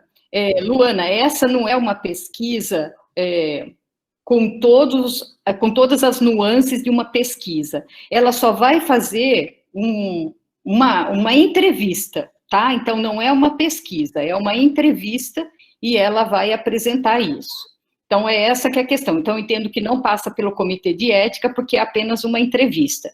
Se depois a gente quiser isso, passar no comitê de ética, todos os processos. Marilena. Marilena, seu áudio está picotando. Eu questionei, na verdade, Everton, porque eu fiquei com dúvida, porque eu já tinha submetido alguns resumos em que certas coisas eu não pude fazer porque me bloquearam, porque era pesquisa, envolvia outras pessoas, e aí eu não pude, por isso que eu fiquei com dúvida, entendeu?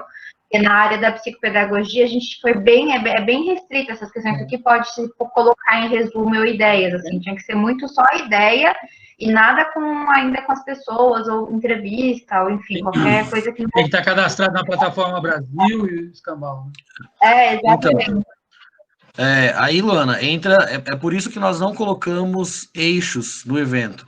Porque se a gente coloca eixo, e se a gente especifica se é um relato de experiência, uma prática pedagógica ou um projeto de pesquisa, por lógica, a gente tem que exigir o código, a aprovação do Comitê de Ética das universidades. Então, a gente deixou para deixar amplo justamente para que os pesquisadores, os professores, tivessem mais liberdade na hora de submeter os resumos. Então, eu acho que se vai ter entrevista, tinha que ter pelo menos o termo de consentimento, deveria fazer. Sim, sem dúvida. Toda vez que a gente coloca uma terceira pessoa que não faz parte do trabalho, a gente precisa desse termo de consentimento. O mesmo para autores. Então, os trabalhos que têm 4, 5 autores, se a gente vai publicar o trabalho, a gente precisa que os outros autores concordem em publicar esse trabalho. Né?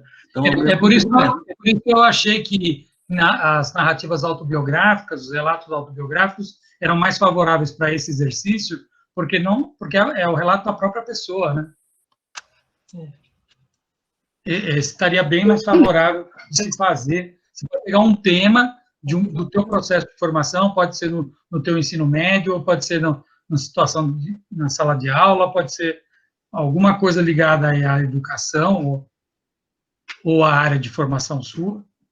E Marilena, a gente vai propor, o que eles vão fazer seria um pré-projeto, um resumo de um pré-projeto de uma dissertação, entre aspas, assim. Acho que não. Porque não é uma intenção, ela tem que fazer alguma coisa concreta. Eu estava achando que era só uma intenção. Pré-projeto é a intenção de fazer. Ah, então, foi o que eu acreditei que fosse, entendi agora. Arruma o teu áudio, Marilena. Ela saiu, acho que vai voltar. A Marilena vai tentar entrar no 4G para ver se vem agora. Tá. O Viana tem uma dúvida aqui sobre pôster. Então, bom, para esclarecer para todo mundo, os trabalhos eles podem ser apresentados em duas modalidades. Ou apresentação em vídeo, e aí tem um modelo um template lá de PowerPoint para vocês poderem elaborar, ou quem não quiser utilizar o template pode só gravar. E aí é de 3 a 5 minutos, como a Letícia colocou lá em cima, ou a apresentação em e-pôster, né, ou pôster foto, como a Marilena chama. Normalmente, num congresso presencial, a apresentação em pôster, a gente desenvolve o pôster no tamanho gigante lá, né, normalmente 1 por 1,20, faz a impressão em gráfica e apresenta no pátio, numa quadra das universidades lá do que está recebendo a gente para o evento. No formato online, esse formato virtual que estamos realizando, é e-pôster ou pôster foto, justamente porque o pôster não vai precisar ser impresso. Então, vocês vão desenvolver toda a estrutura do pôster, como está lá no template, né, e vai ocupar toda a tela de um notebook, e o pôster vai ficar disponível tanto no site do Movimento dos Docentes, quanto na comunidade, onde os autores serão marcados para poder promover discussões e refletir com quem tiver dúvidas ou comentários a respeito. Tá? Respondido, Viana? Marilena, a Luana tinha uma coisa, Everton. O Márcio tinha feito uma pergunta lá no começo. Cadê o Márcio? Ele respondeu? Respondeu, sim. Ah, então tá bom. Eu queria concluir a questão da IEDA. Então, eu acho que, para simplificar, a gente não vai fazer o caso dela, porque a gente pode incorrer em risco de ética. Então, vamos ficar só no autobiográfico. Se for para si próprio, tudo bem, com outra pessoa, a gente vai ter que entrar no comitê de ética. Ieda, então, sinto muito, se você quiser fazer isso como um projeto de C, você procura a gente faz um projeto de C bem legal, com a sua mãe e tal, com o maior prazer, mas, caso contrário, não dá certo, porque a gente vai ter que entrar no comitê de ética e isso dá um trabalho danado, leva um tempão, pelo menos uns 3 meses, todo o processo, tá? Ok. Mas obrigada pela ideia, muito legal. Dúvidas? O que você estava falando, Everton? Você tinha falado alguma coisa para mim? Do pôster está esclarecido, do formulário... Luana, fala, Luana.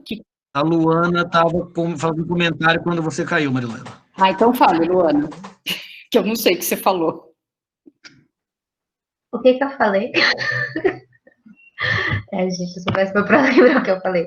Não, professora, eu estava comentando porque eu tinha entendido que, inicialmente, eles iam fazer como se fosse uma ideia de um pré-projeto, que é o resumo. Uma ideia de alguma coisa que eles queriam abordar, então a ideia para um trabalho que pode ser maior depois, né? Até a ideia que a senhora comentou da IEDA, né? Eles vão pensar em algo, que eles vão criar um resumo, e a partir desse resumo, depois eles podem pensar em algo maior ou não, mas aí o Everton me explicou que não, que eles já podem fazer um resumo com uma temática, com alguma coisa desenvolvida. Eu acho que faz mais sentido se eles fizerem um resumo daquilo que eles já estudaram.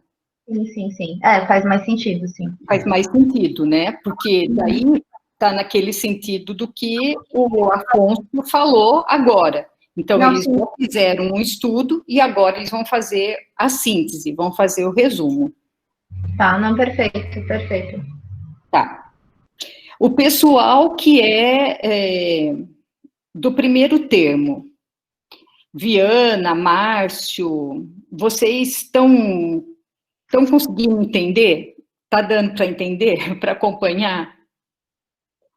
Estão com dúvida? Como que tá? Antônio, pode fazer pergunta, Ana Carolina. Oi, dá para ouvir? Sim. Bom, a minha pergunta é para confirmar, né, se eu entendi mais ou menos como é.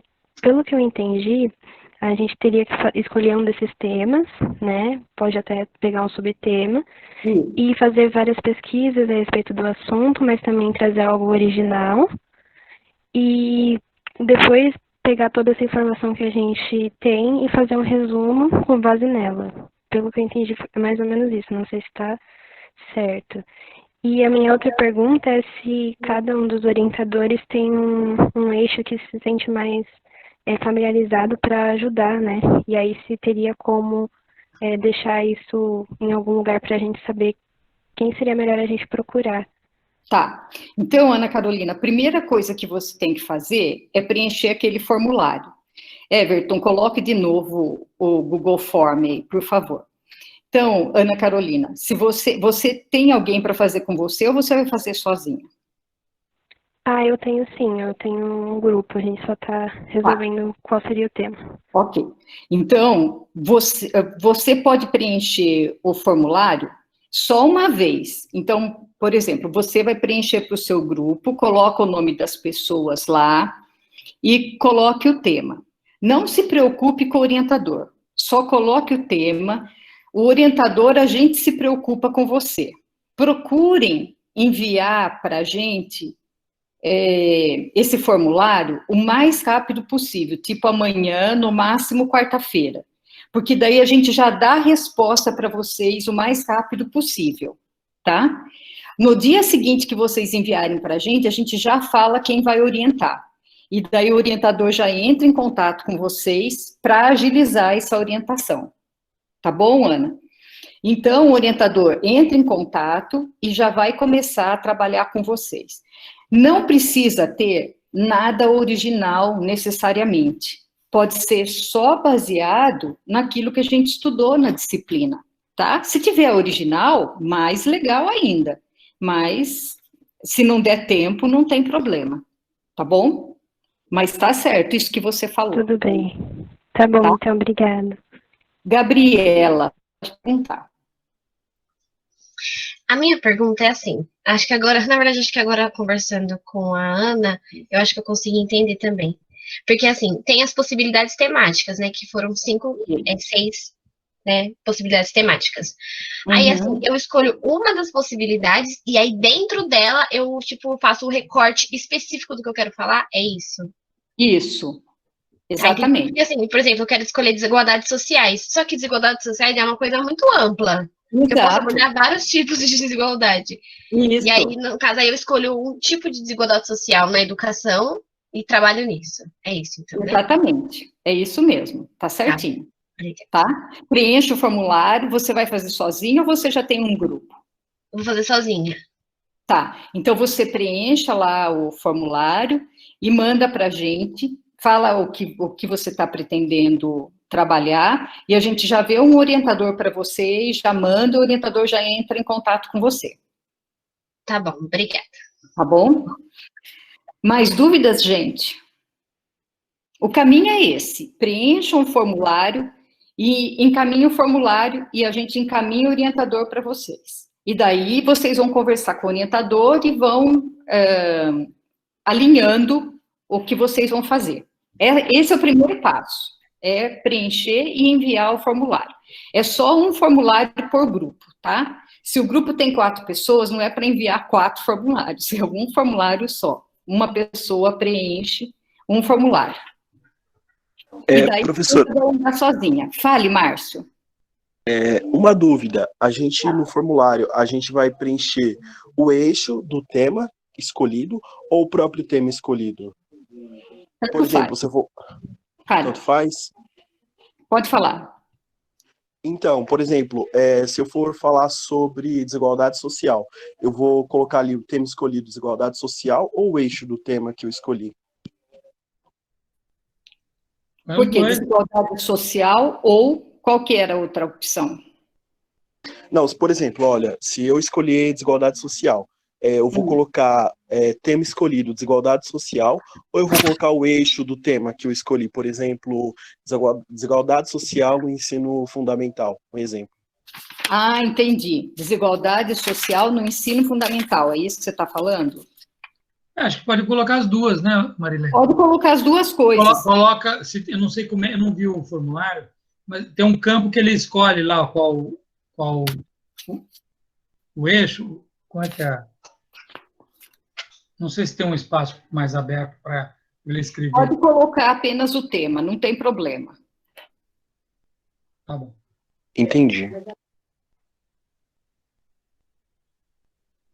O que você colocar, a gente vai considerar, a gente se vira, não se preocupe com isso. Mais alguma pergunta? O importante é a gente começar a andar de bicicleta. Como o Afonso falou, isso é um exercício. É como andar de bicicleta, a gente tem que sentar em cima e sair andando. E daí a gente vai acertando o passo. Enquanto a gente não sair andando, não aprende. Não tem a pretensão de que vai fazer uma pesquisa em 15 dias. Não se faz pesquisa. Não vai fazer pesquisa. Por isso que o melhor é alguma coisa que eles já tenham pronta, como você está orientando, ou alguma coisa que seja razoável de fazer nesse período, né? Em uma semana, no máximo, 10 dias, porque você tem que ter um tempo para escrever o resumo. Porque o pessoal acha que escrever resumo só porque é pequeno é fácil. Não é. Para resumir bem alguma coisa, você tem que ter muito... Só esse resumo que eu mostrei para vocês, cadê a Juliana? Quantas vezes nós fizemos? Acho que umas 5 ou 6. Ela... menos isso. Hã? Foi mais ou menos isso. Foi umas 6, 7 vezes, mais ou menos. Vai, volta, para aqui, vê se está faltando, às vezes está acima do incentivando o pessoal a fazer o formulário rapidamente para a gente poder distribuir a orientação o mais breve possível para o pessoal começar. Daí vai andar rápido. Oi, tudo bem? Marilena? Pode falar, Tinho. Posso? Tinha alguém na frente aí? Pode falar. Eu tenho uma dúvida, espero não embolar mais a cabeça do pessoal, mas como orientador, eu já estou trabalhando com a Giovana, mas a Giovana é um caso à parte, vocês já conhecem, ela lê bastante, ela escreve super bem. Então, falando com ela, a gente decidiu fazer um trabalho completo. Aí eu ajudo a escrever, buscar referências. A minha dúvida está sendo um pouco com relação, por exemplo, à fala. Eu acho que a minha ideia vai ao encontro da ideia do professor Afonso, quando ele diz fazer um resumo a partir de algo que já exista. Como eu não tenho contato com os alunos aí, eu não sei o que eles produziram. Então, me parece, vendo a fala do professor Afonso, que ele entende que existe um texto e desse texto de produção vai sair um resumo. Mas vendo a sua fala, por exemplo, me parece que não existe um texto, existem leituras que foram feitas. E aí é diferente na minha visão, aí peço a ajuda de vocês, mas a minha visão é de que não existe um texto, então fica difícil de criar um resumo, ainda mais se nós formos trabalhar com grupos, que aí cada um vai ter um interesse, vai ter uma leitura diferente, uma visão diferente. Então, na minha visão, seria mais fácil trabalhar um trabalho completo, realizar um trabalho completo, claro que não daria muito tempo. Com a Giovana eu vi essa possibilidade. Mas se alguém me procurar, por exemplo, para trabalhar, para fazer um resumo, 2.000 caracteres, e ainda mais se for grupo, eu confesso que hoje não saberia muito bem como lidar com isso. Eu não estou tendo esse discernimento de como realizar isso, ainda mais em grupo, não existindo um texto pré-pronto, porque não tem uma pesquisa nem concluída e nem em andamento. E pelo que eu entendi, eles não têm uma produção textual também que eles possam resumir e colocar nesse trabalho. Então, eu acho que seria criar um resumo a partir de um texto que ainda não existe. Então, por isso eu propus para a Giovana, mas daí com ela foi mais fácil de trabalhar, está sendo mais fácil, nós fazermos um trabalho completo. Aí eu não sei como trabalhar com os outros esse resumo, essa está sendo minha dúvida. Chinho, eles têm produção textual, todos eles. Tem pelo menos uma, e tem gente que tem 3, e tem gente que tem 4 textos. Perfeito. Então, eles têm, sim. E alguns textos são até mais longos. Então, isso eu acho que não seria problema. Por isso que eu estou dizendo para se basear naquilo que eles já produziram, porque eles têm produção já. Então, é possível fazer uma síntese a partir do estudo que eles já fizeram. É possível. Marina, você tem... Então, Oi, perdão. Vou falar.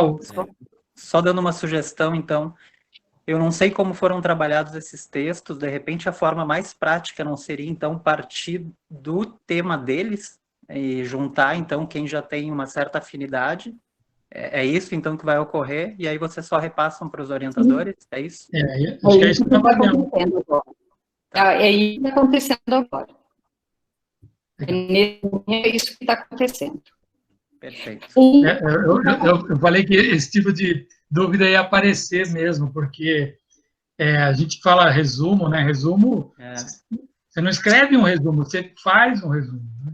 Você não produz um resumo a partir de um resumo, você a partir de alguma coisa mais ampla que você vai sintetizar. Né? Então, é sempre uma dúvida que paira aí. Não, e como já me perguntaram, eu resolvi dar a cara a tapa aqui e perguntar para depois ter um falso orientador, né, que desorienta. Para quem trabalha com pesquisa, isso é meio estranho. Marilena, eu queria ajudar a esclarecer o formulário. Para quem não viu ainda, daqui a pouco vocês vão ler. Então, tem uma última pergunta lá, que ela é bem ampla. Então, a ideia é que cada um individualmente, no grupo que criou, tanto faz, entre lá e fale o que quiser, o que estiver pensando. Então, se você tem um tema que você quer falar, você escreve o tema. Se você tem um orientador que você já prefere, você bota o nome da pessoa lá.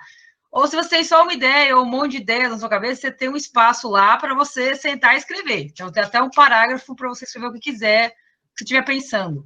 Se tiver um parceiro, inclusive, né? Coloca o nome de todas as pessoas lá, pergunta o nome de todas as pessoas, o e-mail, o telefone e o WhatsApp. Então, a nossa ideia é, cada um preenche esse formulário, cada grupo, sei lá, fala lá o que quiser, o que estiver pensando.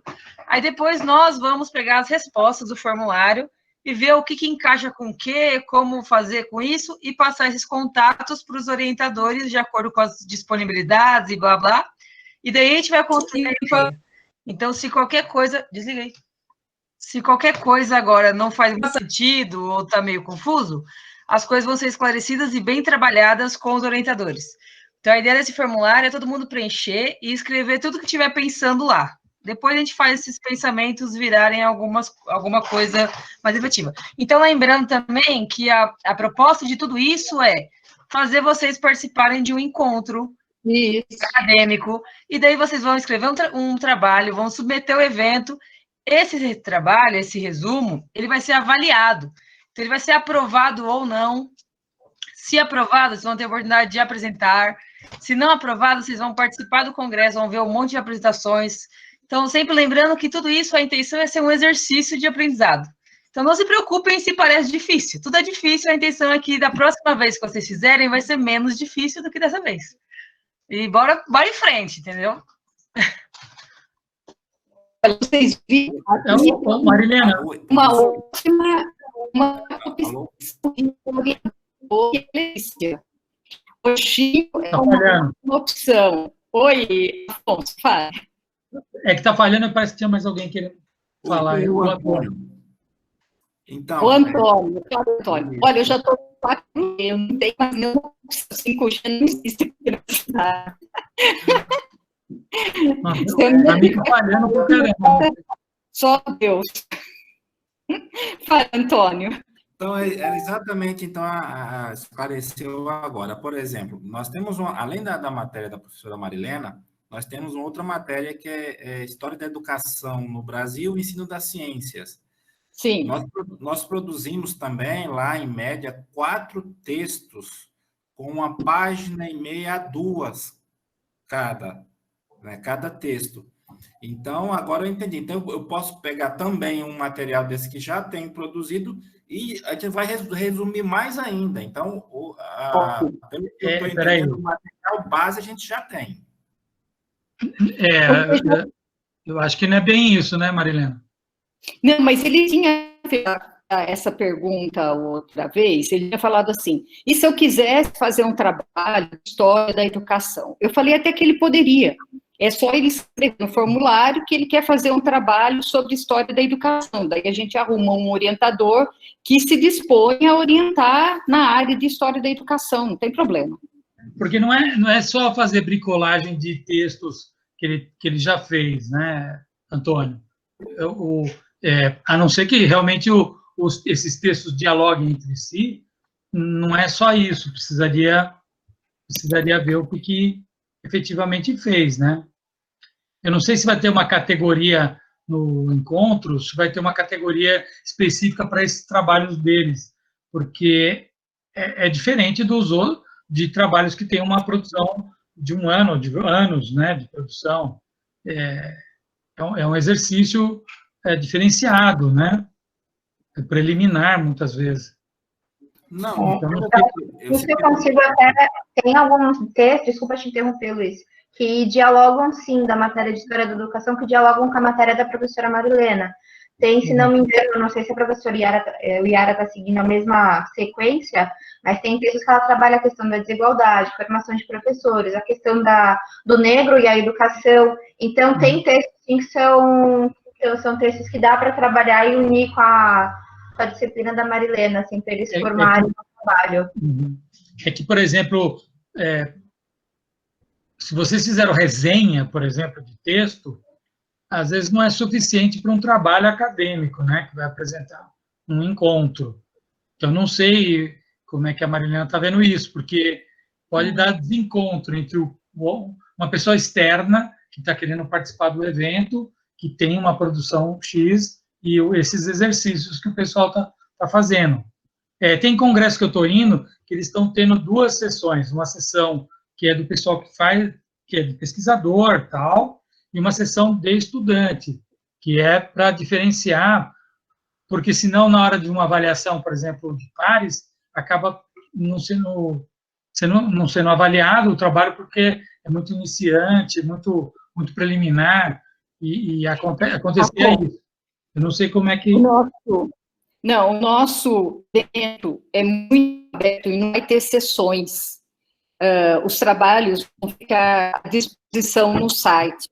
Então, ele tem um formato diferenciado. Sim, então, sim. Isso não é problema para a gente. Então, não tem problema.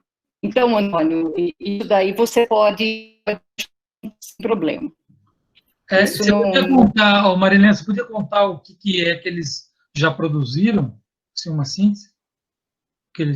Como? Você falou que eles já produziram algumas coisas. Daria para você sintetizar mais ou menos o que eles fizeram?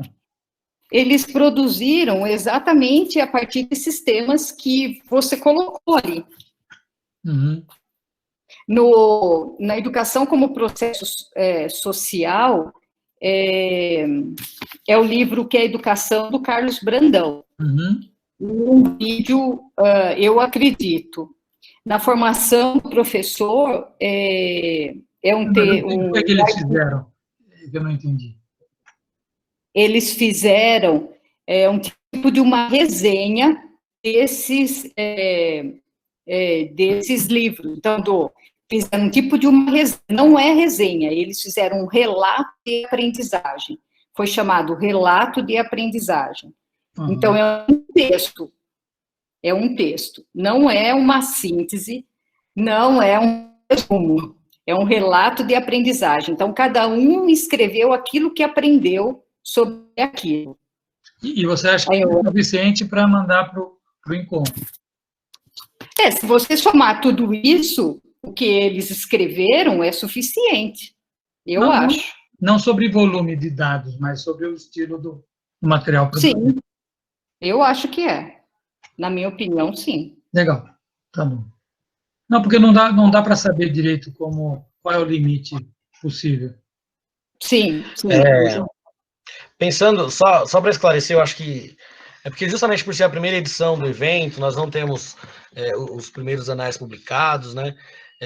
Então, nós não quisemos colocar eixos, justamente para não limitar, E a produção dos anais, ela vai ser feita, então, justamente, que a gente também não vai conseguir prorrogar o prazo, né? Então, a gente precisa encerrar dia 20 de setembro, para que a gente comece a produção dos anais com os trabalhos que foram aceitos, pensando em como nós vamos dividir os anais a partir desses trabalhos. Então, já estamos esperando muitos relatos de práticas pedagógicas, relatos de experiência e também relatos de aprendizagem, né, como a Marilena vem falando.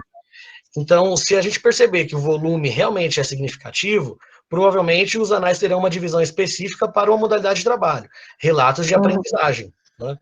Então, relatos de práticas pedagógicas. Provavelmente a gente vai ter essa sessão, porque é o que a gente vem recebendo até agora. Tá. Ok, tudo bem, gente. Mais uma questão? Oi, Ana Carolina, pode falar. Bom, só uma questão. Se vocês têm um limite, né, de pessoas para fazer um grupo, né, porque a gente está com uma questão de um pouco receosos aqui, né, eu e o meu grupo, de ser muitas pessoas, e aí uma outra pergunta minha é como seria o caso de fazer um trabalho completo? O trabalho completo é de no máximo 10 páginas, então ele dá bem mais trabalho.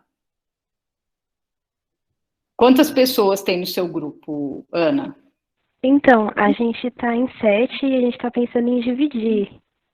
Eu acho que seria melhor dividir, Ana. Mesmo que o tema seja parecido, próximo, pode ter abordagens diferentes e para um subgrupo. Porque com 7 pessoas fica difícil para vocês trabalharem. Nesse tempo curto, ainda mais. Tá, tudo bem. Ok, gente, vamos encerrar então. Obrigada pela participação de todos. Ficamos aguardando então o formulário. Qualquer dúvida. Eu vou disponibilizar o PDF. Você já está com ele, né, Marilena? Eu tenho. Você não mudou nada, né? Não. Ah, pode deixar que eu disponibilizo, então. Pode disponibilizar. E se eles tiverem qualquer questão, podem mandar mensagem. Tá bom. Ok. Obrigada, gente. Obrigada. Valeu. Até mais. Quando é que a gente quer saber dos grupos, Marilena? A gente entra em contato.